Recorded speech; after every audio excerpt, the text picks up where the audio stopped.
Okay, so next topic in balance sheet is non-current assets. So we are done with current assets and current liabilities. Now we are moving on to non-current assets.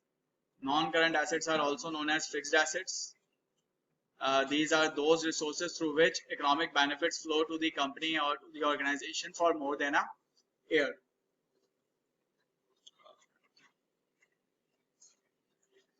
Key categories or types of non-current assets include property, plant, equipment, investment property, intangible assets, goodwill, and financial assets.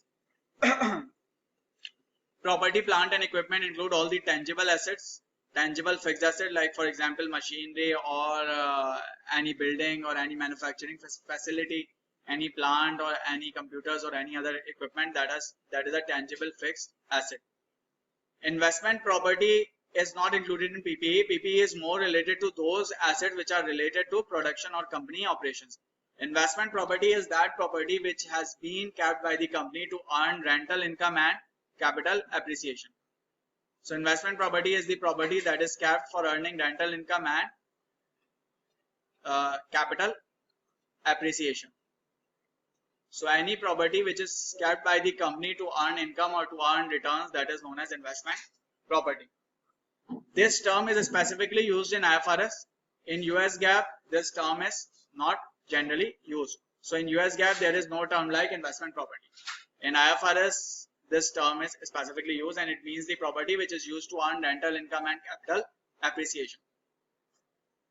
Intangible assets are those assets that do not have physical substance or physical existence.